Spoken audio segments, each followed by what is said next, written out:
Hello all. Again, welcome to our first webinar of Hydrogen NetZero Initiative. Today, we would like to discuss challenges of renewable and low carbon hydrogen projects and how carbon markets can accelerate the hydrogen transformation, and also this new hydrogen for net zero initiative will accelerate this market development. I'm a moderator today, and my name is Çiğdem Demirel, working in an engineering and consultancy firm Arup as a transaction consultant, mainly working a lot in these days for these renewable hydrogen projects. And I would like to also share my screen, and I would like to welcome our lovely presenters.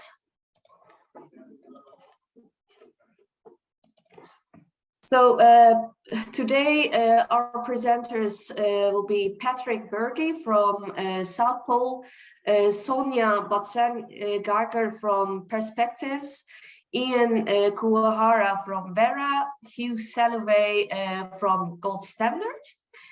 In this webinar, we will follow up with Q&A. And if you can write your questions to the chat section, at the end of our session, I will ask them to our presenters. And as written, this session will be recorded. So thank you for joining. I would like to give the word to our presenter, Patrick.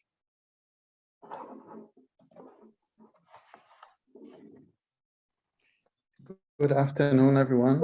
It's a pleasure to be here.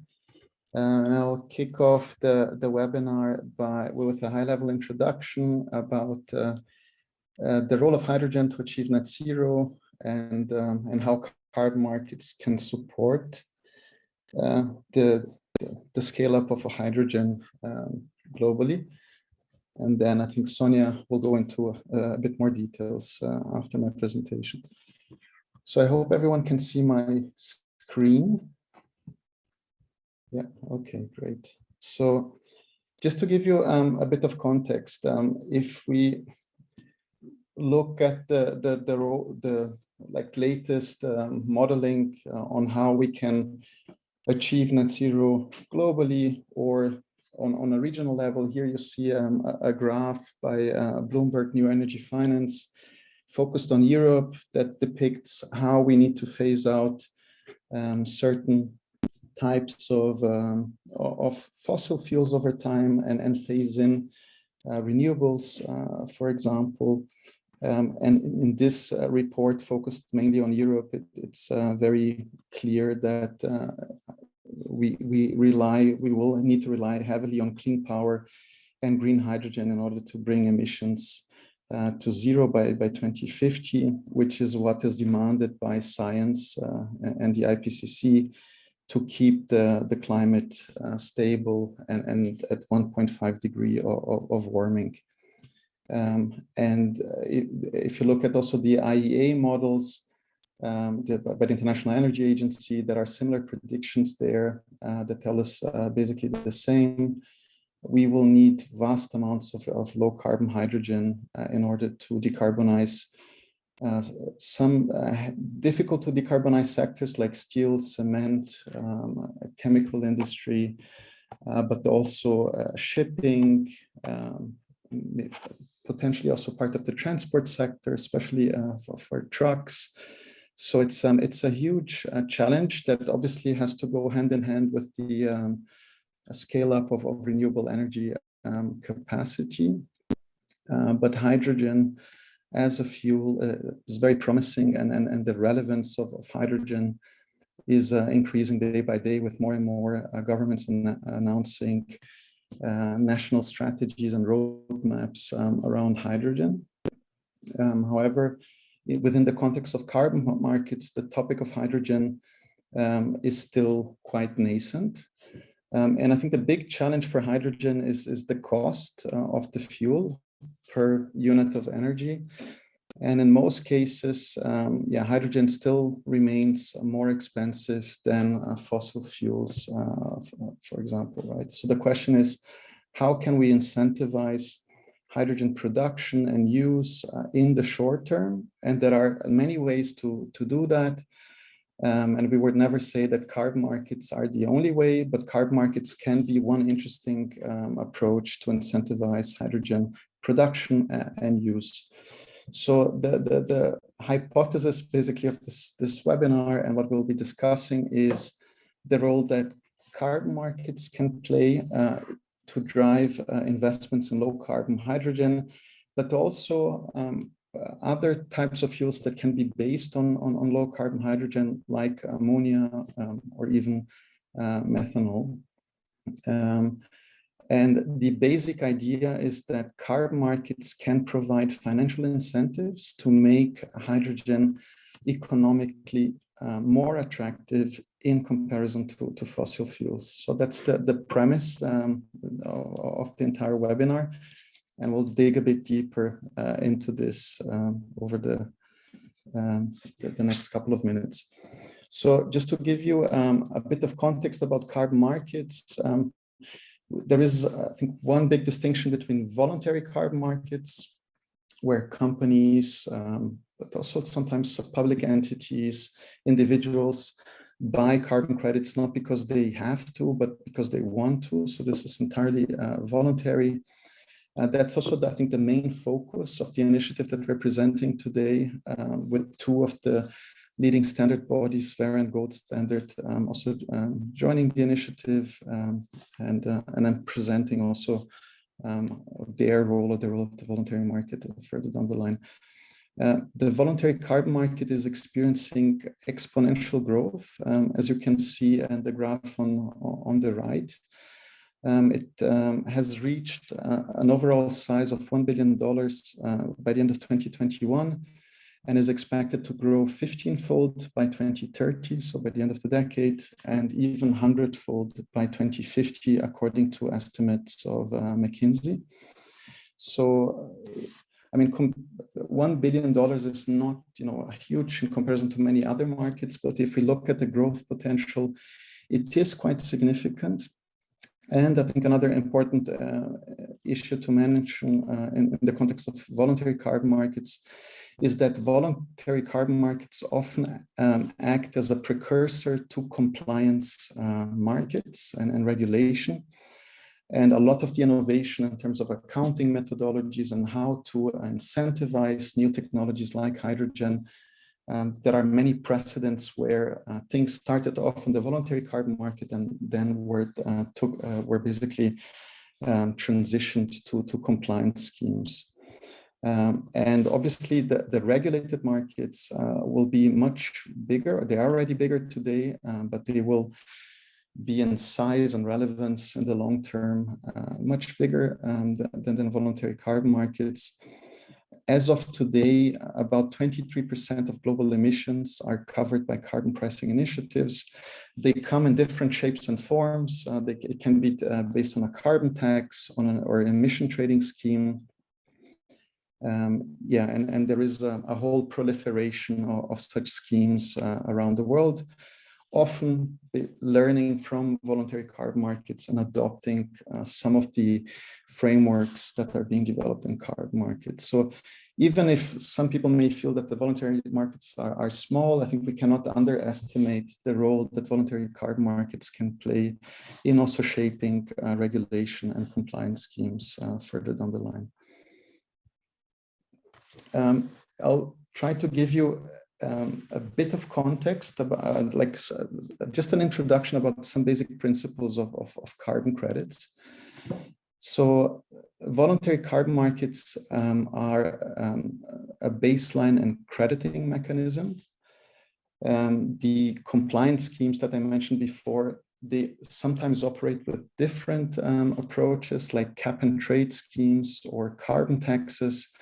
But here, in the context of voluntary carbon markets, when we talk about carbon credits, we are referring to a baseline and crediting mechanism. So the basic principle is that you always look at a specific project that you want to implement. For example, the production of low carbon hydrogen to fuel trucks. And then you always compare that specific project, which will be located in a specific region, will have a certain capacity and will be implemented by real world project partners. That project is compared to a baseline scenario, which would be in the case of trucks, mainly diesel. So you basically, and the emissions related to the production and use of diesel are obviously higher than the emissions related to the production of hydrogen and use of hydrogen. And here we obviously assume that hydrogen is produced in a low carbon way, so using mainly renewable electricity. And in both cases, we need to look at the entire life cycle of both the baseline scenario as well as the project, and compare the emissions throughout the entire life cycle. And the difference between the baseline emissions and the project emissions are basically the carbon credits that you can earn for a specific project. And each credit represents 1 ton of CO2 equivalent. So in case we have other greenhouse gases like methane, there is always this conversion to CO2 as the main currency, so to say. And carbon credit can be issued for both projects that avoid CO2 or remove CO2 from the atmosphere.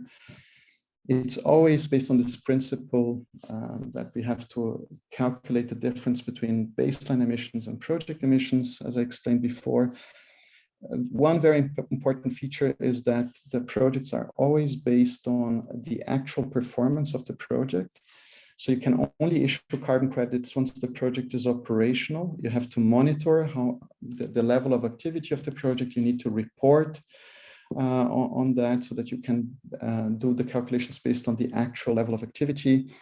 And all these calculations and reports are then verified by third parties, auditors, and the standard bodies like Gold Standard and VERRA, that will issue the credit, which can then be sold and traded in the market. And what that means for the project owner is basically a new revenue stream for the project that should incentivize the project or make it financially more attractive in comparison to fossil fuels, for example. And to make this a bit more tangible, you see here on the top the baseline scenario of this truck example that I mentioned before.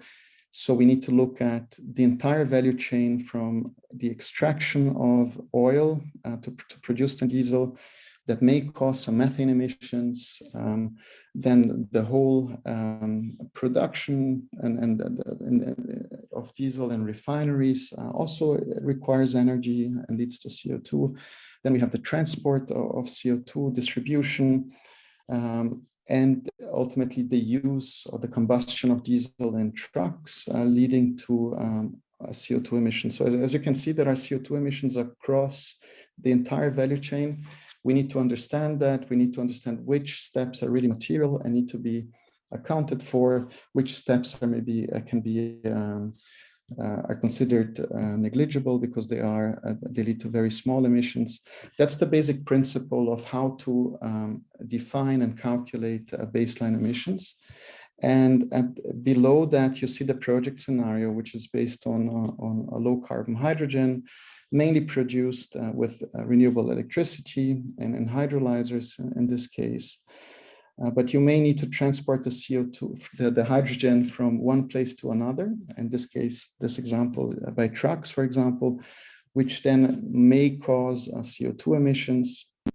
The whole distribution network may create some emissions, but then the use of hydrogen in the truck would not release any CO2 emissions. And then comparing the CO2 emissions across the entire value chain of the baseline against the project, you would be able to claim carbon credits for the difference, generating an additional revenue stream for the project. So yeah, and the hypothesis is, as long as hydrogen is more expensive than fossil fuels, carbon credits can provide an interesting financial incentive. However, the big problem that we are trying to address with the initiative we are presenting today is that the methodological frameworks to issue carbon credits for hydrogen projects do not exist yet under voluntary carbon markets. And this is essentially what the Hydrogen for NetZero Initiative wants to develop. And my colleague Sonja will explain in more detail how that will work and how the initiative is actually set up. And yeah, I stop here and pass over to Sonja again. Yeah, thanks a lot, Patrick, for all the information that you have provided about voluntary carbon markets, carbon credits, and also the example of value chain approach. So I would like to invite Sonja to give the presentation about Hydrogen NetZero Initiative. Right. Yeah, thanks a lot. Let me first start sharing my screen here.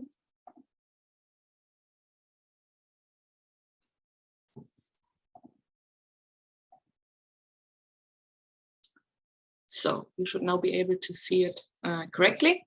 And before I go into the technical matter here, which is a pleasure for me, of course, to do, let me just give you a bit of background here. So my name is Sonja, as Chidem also introduced myself. I've now been working on international climate policies and carbon markets since a bit more than 20 years. And in 2003, I co-founded Perspectives, which is a climate policy and carbon market consultancy. And over the last 20 years, we have then accumulated quite a bit of knowledge in how to successfully develop new methodologies for new project types. And we also had a lot of exposure to hydrogen projects, both from a modeling exercise, what would be the impact of a, let's say, green hydrogen revolution on the global energy transformation, and also in terms of techno-economic assessments. So in this initiative, we aim to bring in those two experiences and competences we have. But let me now first really go into the topic.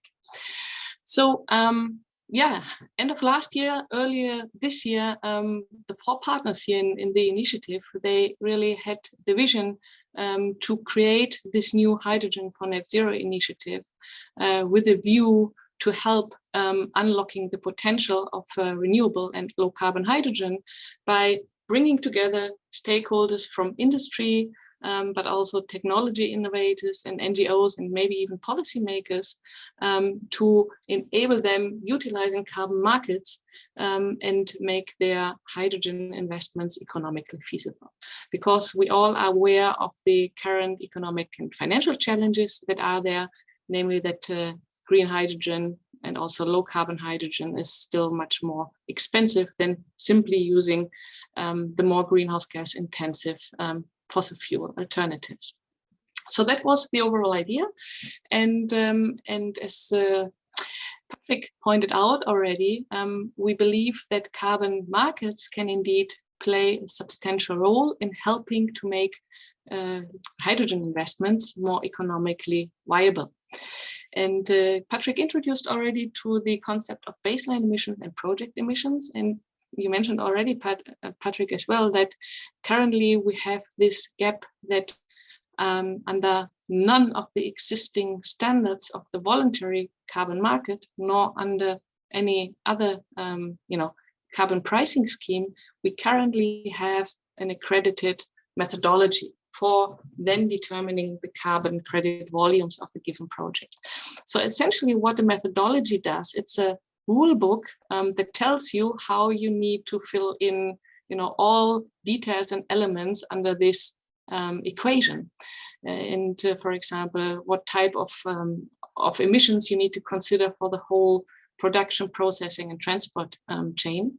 So as long as we don't have a methodology, we cannot generate carbon credits. And this is exactly what we want to tackle with the initiative. So essentially we have really the objective to help using carbon markets for facilitating investment decisions in renewable and low carbon hydrogen projects, with the ultimate objective to lower global greenhouse gas emissions. And in order to achieve this, the initiative will consist and engage in two key pillars. The first one is the development of the methodological framework that meets the high quality standards of the globally leading standard setters here, and also in the long term or midterm then under the UNFCCC. And we will start off this work focusing on voluntary carbon markets. And I'm personally really happy that we have the two leading voluntary carbon market standard setters here in our initiative. So I think this is pretty unique in history. And this makes me particularly happy about that, because I think it also underpins the relevance of the effort that we will have, and it will also ease the way then for the project developers in really, finding a good home and a high quality standard for their projects. So this is what we're going to focus on in the first phase. And in the second phase, which may start as soon as we have more clarity about the Article 6 rules and the detailed rules of Article 6 of the Paris Agreement, we also plan to look into that. But first of all, we focus really on voluntary carbon markets. And the idea here is that we use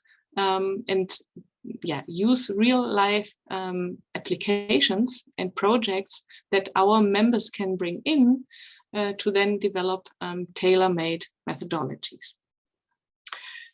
Then the second pillar of the initiative is to serve as a stakeholder engagement and exchange platform. So there are plenty of open questions right now, because many different standards are evolving around the globe. We have also many national and regional compliance schemes that start defining their rules, and obviously there are many questions. For example, how do the European guarantees of origin, how could they potentially interfere with carbon credit generations? What can be the link to regional and national compliance schemes, and so on and so forth? So we are currently confronted with a high number of questions, and the initiative will look into those questions in a detailed manner and then provide know-how to the answers of the practical questions that we will receive from our members and partners. Secondly, we will also look into questions how, for example, hydrogen development and projects can be incorporated into corporate net zero strategies, which of course gain more and more importance as well. And thirdly, but also very importantly, we are going to explore the potential in terms of creating additional revenue streams, but also exploring the requirements of different carbon market standards.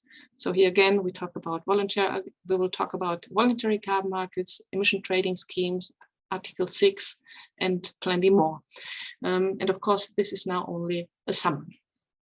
So now this slide kind of visualizes the two key pillars. Again, on the left-hand side, you see the more technical work that we will develop. This is really the math framework. And the idea here is that we are really going to cover the whole hydrogen value chain for a variety of applications. We know from our talks to industry partners from different sectors that there are currently so many ideas how you could produce and then utilize hydrogen in different sectors and subsectors. So we aim to cover really an as broad scope as possible. And then on the really on the bottom on the left hand side, we have summarized here for you a very important aspect that we will also achieve and aim to achieve in our initiative, which is the standardization of a math framework amongst key standard setters. So as I said earlier, it's now the first time that we have VERRA and Gold Standard really collaborating in an initiative that aims to develop methodologies.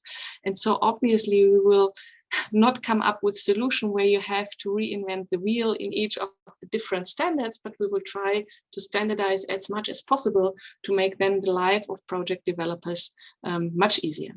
So I think this is already, or this will become a big achievement already for the voluntary carbon market.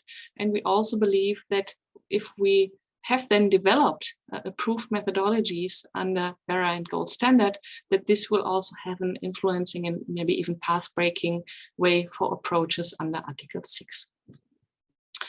Then on the right-hand side, we have the stakeholder engagement and information platform, where we will deliver numerous updates and progress briefs on various hydrogen policies and standards, support schemes that currently evolve and are being developed further. We will also develop strategy papers on important topics, for example, how to integrate hydrogen into net zero strategies of companies. And very importantly, we will have the stakeholder engagement platform that will allow our members to really get together to discuss crunch issues, for example, how to deal with the integration of carbon credits and carbon prices in the context of X. So there will be plenty of opportunity to discuss technical questions, but also to explore, for example, joint business opportunities, because we will have members from different subsectors along the hydrogen chain. And last but not least, of course, our initiative can also take an important role in terms of external communication and positioning. So now this slide here is a bit more technical, but it summarizes nicely how we foresee the methodological framework to work. And I will just talk you through here on a high level side. So on the left hand side, you see the methodologies, and in the carbon market context, it's typically that for every project type, you need to have your own methodology. So you need to have a different methodology if, for example, if you use waste heat recovery, or if you go for fuel switch in any installation. And for the hydrogen case, we foresee a similar situation, though, for example, if you use hydrogen in the chemical industry, for example, for fertilizer production or for replacing gray hydrogen, that might require a different methodology compared to this case where you have hydrogen consumption in the steel sector. And of course, this also applies for numerous other use cases. So the focus here will be to develop methodologies for the relevant application or use cases. But then, of course, we will have very similar technical processes that will take place in each of those different applications. So you will need to produce hydrogen, you will need to transport it, potentially you will have to store it, and you will also have some processing activities that will probably take place in every single project. And so the idea is that we, besides the methodologies, we create certain modules and tools that will be able to cover all those relevant processes, and then the methodologies can refer to the modules and tools so that we don't have to reinvent the wheel for every single methodology. That's the overall idea, and this is also why we call it a math framework. Now, this slide here shows you how we foresee the process of developing the framework.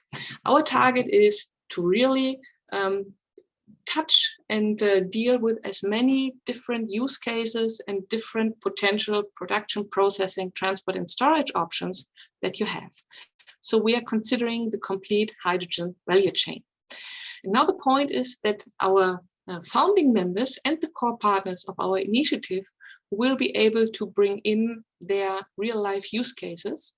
And for those real-life use cases, we will then develop the first methodologies and modules. So, for example, you might have an industry partner bringing in a project that consists of an electrolysis production of hydrogen fueled, let's say, by dedicated renewable electricity. Then it will be processed and it will be transported with one of those options. It will be stored somehow, and then finally it's being utilized in the chemical industry. And this is now just an exemplary use case here. So over time, we hope that we will get many different variations of those different production, processing, transport, and storage options, so that we can tick as many boxes as possible here, and that at the end of the day, the puzzle gets more and more complete. And in terms of processes, we will have, we do have a rich team of methodological experts, both at Perspectives and South Pole, which will then develop those methodologies, modules, and tools. And as I said earlier, we really aim for a maximization of standardization between VCS and gold standard. So of course, there will be plenty of questions to be discussed in detail, but I think it's going to be a very interesting process. And obviously, we are also very grateful for external inputs, either technically or then on a higher level. Just briefly about timelines, we have used the last couple of months to really elaborate the concept and also reach out to first industry partners to test out a bit the waters and see if there's a decent level of interest. And we are now planning to formally start the work in the third quarter of this year. So hopefully after summer break in September. And then based on our experience, it will probably take at least 1.5 years until we really have the first methodologies being approved, because they first need to be discussed within our members, how to approach certain things, then the methodologies need to be written, and then they need to be approved. There will be public consultation processes and so on, so that it will take some time, but this will be the first key aspect that we'll start working on. And then, as I said earlier, once we have more clarity about the detailed rules, we might also engage and expand to methodology development for Article 6. And then, of course, this will also take some time. And then we have the more continuous work packages, like writing the policy papers and having this constant exchange and stakeholder dialogue. So this will take place over the whole lifetime of the initiative. Our overall idea is to have the initiative run for at least 3 years, and then we will need to see if there's still appetite to continue. Yeah, the benefits of joining our initiative, I would just like to summarize here briefly. So our partners and members will have the chance to position themselves as thought leaders and facilitators of a sustainable energy transformation. They will be able to contribute really to developing an innovative math framework that allows renewable and low carbon hydrogen projects to benefit from the various carbon market segments. And they will also be able to contribute shaping the rule set for carbon credit generations, because I really believe we will have a lot of technical but path-leading discussions in that group. Then secondly, they will be able to bring in their specific project ideas and technologies, and then benefit from the tailor-made methodologies that will be developed in the initiative. And they, of course, will also gain insights regarding project eligibility and different carbon pricing schemes, and also learn how to optimize carbon revenues. And obviously, as I mentioned, as part of our stakeholder engagement platform, there will be plenty of opportunity to keep updated on novel carbon policies and relevant hydrogen standards. I think it's a very dynamic field. And then last but not least, there will be great opportunity to exchange with peers and also experienced partners how to engage in voluntary carbon markets and Article 6. Right, so in case you are interested to join, I think I have good news for you. The initiative is currently still open for new founding members and also core partners. So we explicitly look for industry leaders and investors that are committed to contribute, both content-wise and also with interesting projects. And optimally, those new members would bring in hydrogen use cases, optimally located outside the EU, as this eases qualification for voluntary carbon markets. And then, of course, we will make sure that confidentiality needs will be respected when it comes to sharing information, but really having nice use cases is of interest. Secondly, we would ask you to bring in some time and expertise to contribute to the discussion of the core principles of greenhouse gas accounting. And then last but not least, obviously, the initiative is also dependent on some co-funding for developing the math framework and other outputs. So we have a number of different membership options, and I'm pretty sure that one can find good inputs there for you as well. Yeah, as I said already, the formal launch is planned for September. And in case anybody of you currently listening is interested to join, really please feel free to get in touch either with myself or with the colleagues here in this group. And you may also want to visit our platform. The link is shown here. I will leave it here and pass back to Chidem. Thank you. Thank you very much, Sonja, for your presentation. I think it sounds super exciting. So yeah, I wish you good luck with this initiative. And now I'd like to give the stage to Ian Kuwahara for presentation about hydrogen market developments and the needs. Actually, Chidem, I think Hugh is going to present next. Oh, sorry, sorry, Hugh. Great, thank you very much. Hello to everyone. It's really good to be here, and for Gold Standard, we're really pleased to be part of this initiative alongside the other core partners who are presenting today. My name is Hugh Salway. I'm head of markets at Gold Standard. For those of you who don't know Gold Standard, we are one of the standard setters operating in the voluntary carbon market. So we are an issuer of carbon credits, a standard which projects use across the world to achieve climate impact and to generate carbon credits. We've been around for nearly 20 years. We're a non-profit organization based in Switzerland, and we have projects in nearly 100 countries across the world. We've heard a little bit so far from Patrick and from Sonja about the rationale behind the initiative and about how the initiative will work. And I just wanted to spend a few minutes talking in a little bit more detail about the role of a standard setter and the role that we will play alongside VERRA in this initiative. So for those of you who are familiar with the carbon market, some of this won't be new, but there are some kind of core functions which a standard setter plays in the carbon market. And I've got a few of these up on this slide here. So it's a standard setter like Gold Standard, like VERRA, which sets out rules for how projects should be designed. So making sure safeguards are in place, making sure legal rights are in place, and other core elements of a kind of good project. We have secure registries where carbon credits are issued into and they're transacted and can ultimately be retired. We work with third-party verifiers, auditing bodies, to make sure that there is a kind of robust, independent third-party verification of impact which is achieved by projects. And then at the heart of this initiative, we approve methodologies which can be used by projects which use our standard. And this is the work which we're going to be focused on through this initiative, developing a new set of robust methodologies that can apply for hydrogen. And I think it's really exciting, the work that's going to be done here. So as Sonja mentioned in her slides earlier, the initiative will look to develop methodologies and a methodological framework that kind of aligns with and meets the requirements of global standard setters. So what does that mean in practice? So for us in Gold Standard, and I'm sure it's pretty similar in VERRA as well, when we look at methodologies and when we decide whether to approve the methodology, we're looking at alignment with the principles and requirements of the standard. So does the methodology meet the requirements which we have in place as a standard setting body?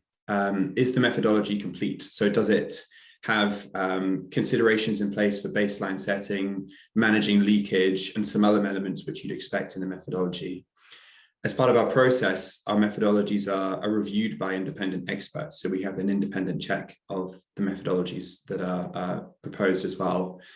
And then they're subject to public consultation. So there's rounds of public consultation for methodologies that are brought forward. And then importantly as well, methodologies aren't things which are set up at one point in time and then stay as they are in perpetuity. We need to make sure that as latest understandings come through and as scientific developments emerge, that we're making sure that methodologies are updated over time.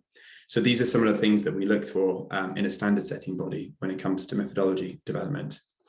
And then just to share a little bit more about the process, which will be working kind of alongside this initiative. There are several different steps to development of a methodology, which is ultimately approved by a standard setting body. And this represents the gold standard process here. So this first to check that the methodology is eligible under the standard, preparation of the methodology, which is a lot of the work which will be done through this initiative, preparing the methodology itself. And then there are a series of reviews that are done on the part of the standard setting body. So a review by the secretariat, by the core team of the standard, external expert review by experts outside who understand the field and understand what to look for, stakeholder consultation, as I mentioned earlier. And then in gold standard, we also have an independent advisory committee, which ultimately makes decisions on the approval of methodologies. And it's kind of within this framework and working alongside VERRA and alongside the other core partners that we'll be looking to develop methodologies that, as Sonja mentioned, fit with the approaches, fit with the frameworks which we have as standard setting bodies, so that you have methodologies which can be used across different standards. And so we're really excited to be part of this and excited to get going. And I look forward to hearing from Ian just now. Thank you very much.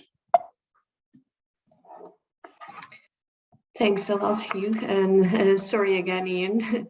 And now I would like to invite Ian for presenting about hydrogen market developments and the needs. Yeah, thanks, Cheatham. So just by way of a quick introduction, my name is Hugh. I lead a portfolio of work related to the energy transition and driving emission reductions in the hard to abate industrial sectors like steel, cement, and of course, hydrogen, which is the theme of today. You can see my slides, right? Okay, great. So just quickly on VERRA, we're a nonprofit organization based in Washington, DC. The organization was founded in 2006, and our flagship program is the VCS, or the Verified Carbon Standard. It's the largest carbon standard in the world, the largest voluntary carbon market with over 950 million VCUs issued to date. It drives sustainable and emission reduction goals around the world. In addition to the VCS, we have a number of other programs, jurisdictional and nested RED or JNR frameworks, CCV standard, SD Vista for sustainable development goals, land scale, and plastic waste reduction program. And together, all these standards and programs make up the portfolio of work that VERRA does. They're trusted, widely recognized, provide innovative solutions and work for the people and the planet. Oops, sorry about that. I guess there's a link on the slide. So there's been so much good content that's provided. I'm going to really just be overviewing some of the content and providing some summarizing remarks quickly here. As Patrick said, the energy transition has begun, and hydrogen is going to be an important commodity and energy carrier of the future. It's a useful feedstock for many important chemical reactions.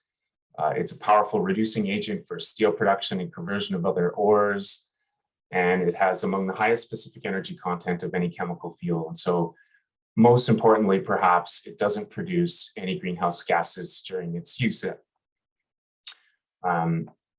And that's why we're here today, really. It represents a key decarbonization component for a lot of these industries.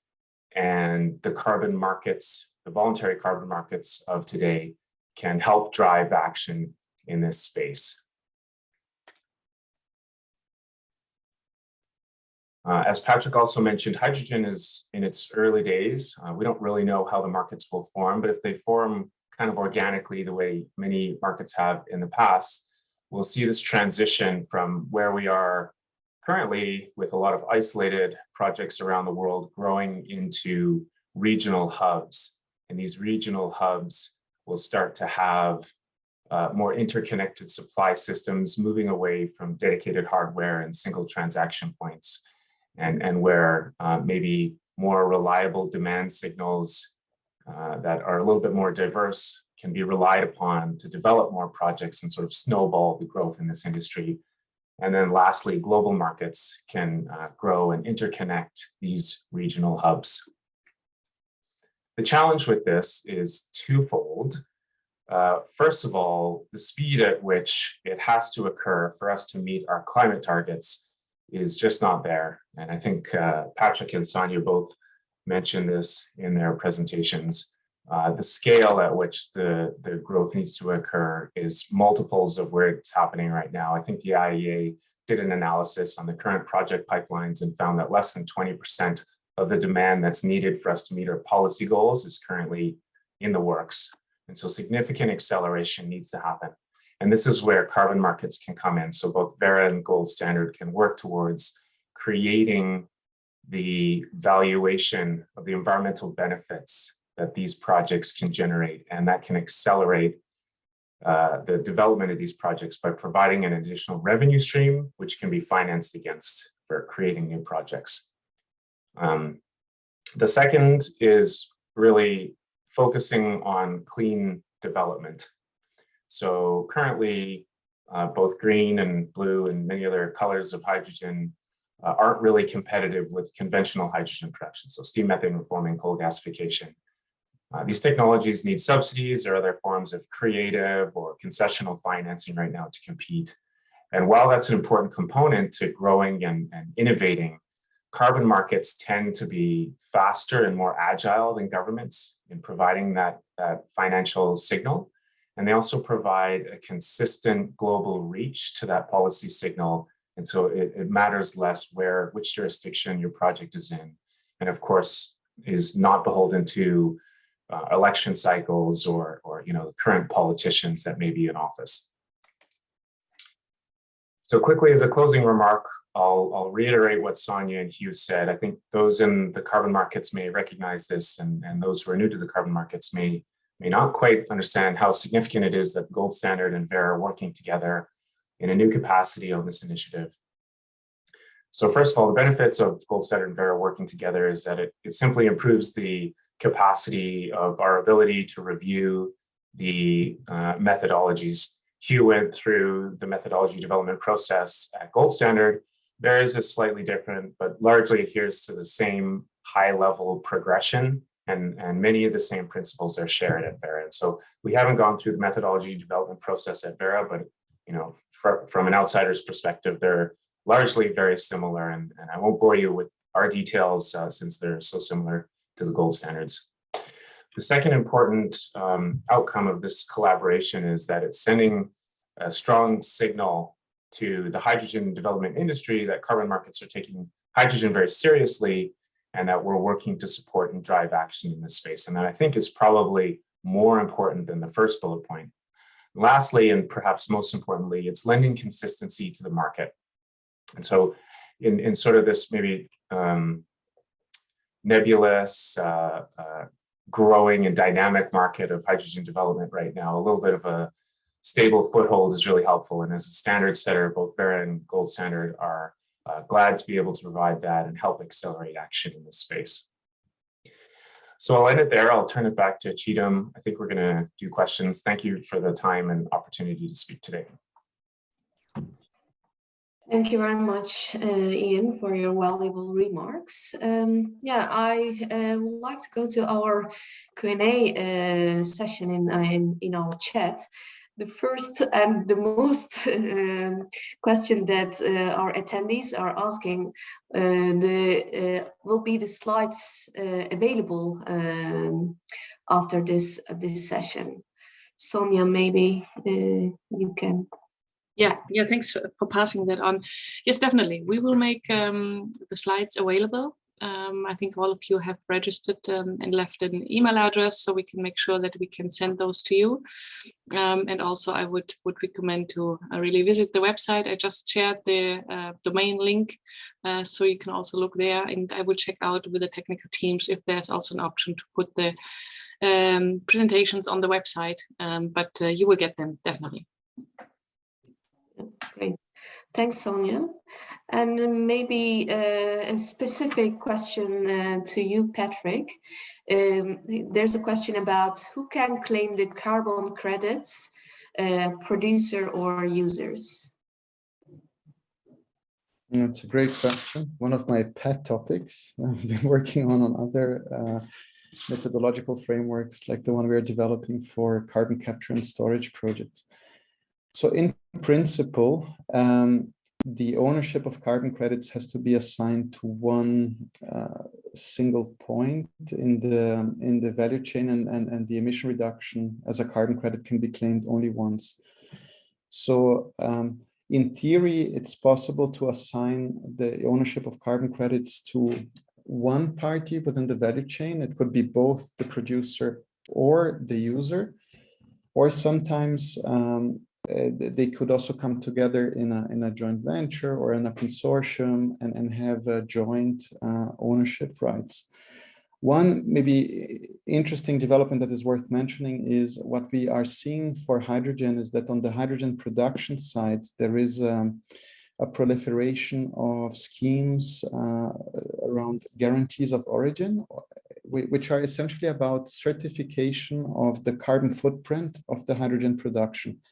So there are schemes emerging in Europe like Certify High. There are voluntary schemes, there are more regional schemes emerging. And one thing that we would like to explore in the initiative is whether the carbon credit certification could focus more on the use side of hydrogen, which is where we need to make the business case, because this is where the hydrogen will be more expensive than conventional fuels. And the question would then be, can we rely on other schemes like guarantee of origin schemes that certify the production of hydrogen, so that we can also simplify a little bit the certification process for carbon credits? We don't know whether this will work. This is part of the, I think, early things that we need to explore in the initiative. Yeah, thank you, Patrick. And there's also another question. Once the project has been certified to offset the carbon, who trades them? Is it VERRA or is it gold standards? Maybe Hugh or Ian, you can answer this question. Yeah, I can give it a go here. So, I mean, a project would be certified by one of our standards. So the idea here is to develop methodologies which can sit under either standard, essentially, and a project would then be registered with and certified under one of our standards. And then ultimately, once impact has been certified, we as the standard setter would issue carbon credits to the project developer. And those can then be transacted, sold on to end buyers, or kind of traded in the market. And they would be for gold standard, it's a VER, of verified emission reduction is the unit. For VERRA, it's a VCU. But essentially, it's a carbon credit that represents a ton of CO2 reduced. Yeah, thank you very much. Another question is about, could you please say something about the additionality criteria and how this impacts the ability of hydrogen project developers to develop POAs in the EU? Yeah, maybe I give it a first try here, and I would like to ask the colleagues to complement. I think the first question in this question is, what is meant with additionality? In terms of the carbon context, you usually need to demonstrate financial or economic additionality, namely saying that you need to prove that the project would not have taken place anyway because it's economically attractive. And there are well-defined rules that have been elaborated over the last 18 years how to do that. Now, in the context of hydrogen, there's of course also a huge debate about additionality of renewable energy sources that then help to produce green hydrogen, which is then more commonly used in the EU, well, not only in the EU, but also in the EU context. And of course, what is important here to note is that we are playing in different carbon market segments, right? So if you have green hydrogen that you want to import to the EU or use in the EU, then in many cases you will probably be covered or falling under the EU emissions trading scheme, depending on the type of installation that is in there. And if you are in there, probably you don't really you don't target the voluntary carbon market anymore. But if you live outside or have a project that utilizes hydrogen outside the EU, and then, of course, the question is, are there any host country specific requirements in terms of additionality, or is there some risk that the renewable energy sources that are given, that are already in a country, that they are diverted, and then, of course, you produce green hydrogen, but other emissions go up because the renewable energy sources are not there anymore and they are not sufficient. So those are very interesting questions that we will certainly look at. But I also know from discussions in other technical committees that it's really important to consider the host country specific situation. For example, in Australia, they don't really have this renewable energy additionality problem. They really need to increase demand for all the renewable energy capacities they already have there. So the problem is kind of twisted, and that simply shows that you really need to look at the very project specific situation. But a very important question, definitely. Yeah. Thank you very much, Sonja. I would like to ask this question to all our panelists because we have only 2 minutes, but so hopefully we can finish in time. Do the panelists think hydrogen will become a tradable commodity similar to oil and gas? And also another question, also interesting, do this projects accept token or crypto carbon coins?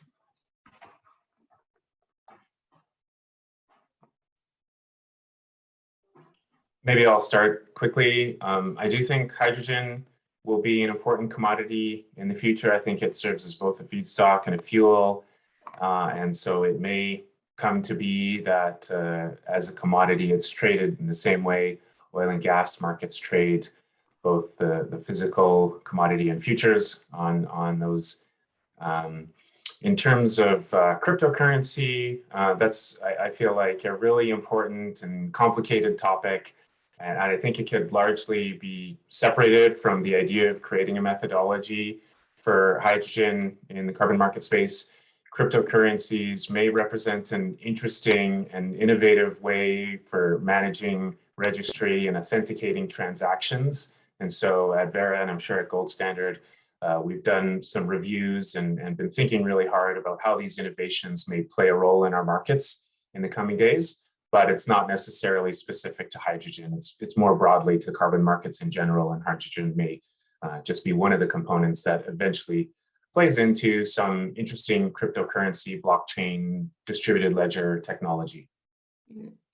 Thank you very much, Ian. We are at the end of our session, but I also would like to thank to our attendees, and also sorry if I could not ask all of your questions, but we noted them and then we will come back to you with the answers for those questions. Also, thanks a lot to our panelists, and I wish all of you a very good day.